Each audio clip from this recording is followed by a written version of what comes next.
సంక్షోభాన్ని, రక్షల్ని, కార్పణ్యాల్ని ఎదుర్కొంటూ మన కోసం మనల్ని రక్షించడానికి, ప్రజాస్వామ్యాన్ని పరిరక్షించడానికి, రాజ్యాంగాన్ని రక్షించడానికి మన నేత, మనందరి నేత, మన నాయకుడు వస్తున్నారు వేదిక మీదకి.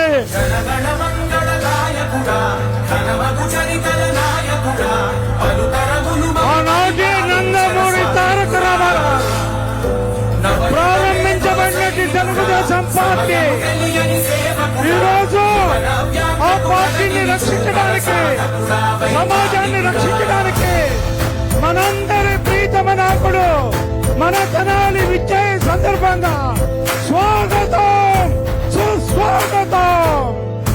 ఈరోజు మీ అందరూ కూడా చూస్తా ఉన్నారు, మనందరినీ కూడా రక్షించడానికి, ప్రజాస్వామ్యాన్ని రక్షించడానికి, అవినీతి పాలనని అంతమందించడానికి యుద్ధానికి సాయి అని చెప్పి ఈ రోజున మన నాయకుడు ఎలాంటి కష్టాలు నష్టాలు ఓర్చుకొని మన భవిష్యత్తు కోసం, మనందరి కోసం ఈ రోజున త్యాగం చేసినటువంటి మహానాయకుడు, దార్శనికుడు, ఈ రాష్ట్రాన్ని అన్ని రంగాల్లో కూడా ముందుకు తీసుకెళ్లగలిగినటువంటి ఏకైక నాయకుడు ఈనాడు చంద్రబాబు నాయుడు గారు. ఆయనకు తోడుగా ఈ రోజున పవన్ స్టార్ పవన్ కళ్యాణ్ గారు మనందరికీ కూడా ఉమ్మడి జయంతో అవినీతి రాష్ట్రంలో అంతమందించాలని చెప్పి ఈ రోజున పవన్ కళ్యాణ్ గారు ఈ రోజున మద్దతు పాల్గొనడం జరిగింది. మా ఇద్దరికి కూడా ఆశీస్సులు పలుకుతూ బీజేపీ నాయకత్వం కూడా మనకి మద్దతు పలికింది. ఎక్కడ కూడా ఓటు చెల్లకుండా, ఎలాంటి పరిస్థితుల్లో కూడా ఈ ఇద్దరు అభ్యర్థుల్ని పెమ్మసాని చంద్రశేఖర్ గారికి సైకిల్ గుర్తుపై ఓటు వేసి, అదేవిధంగా అపార అనుభవమైనటువంటి శ్రీ నాదెండ్ల మనోహర్ గారు జనసేన అభ్యర్థిగా ఆయన గుర్తైనటువంటి సైకిల్ గుర్తుపై వేసి గెలిపించమని చెప్పి కోరుతా ఉన్నా.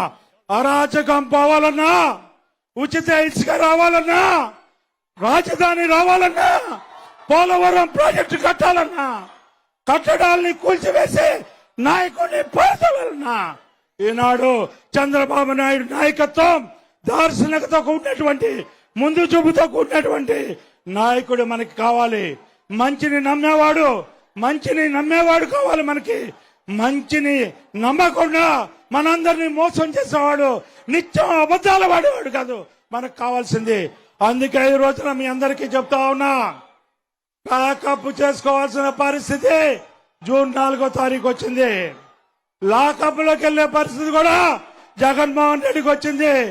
మొత్తంగా ఉండిపోయే పరిస్థితి వైసీపీ పార్టీకి వచ్చిందని చెప్పి ఇంకేమీ లేదు. మీరు హ్యాండ్స్ అప్ చేయటం తప్పితే ఈ రాష్ట్రంలో మీరేమీ చేయలేరని చెప్పి మీ ఎన్నికల మేనిఫెస్టో దొంగ మేనిఫెస్టో అని చెప్పి మీకు మనవి చేస్తూ, సూపర్ 6 ఈ రోజున ప్రజల మేనిఫెస్టో అని చెప్పి మనవి చేసుకుంటూ ఈ రోజున పెద్దలు మనోహర్ గారిని మాట్లాడవలసిందిగా కోరుతాం.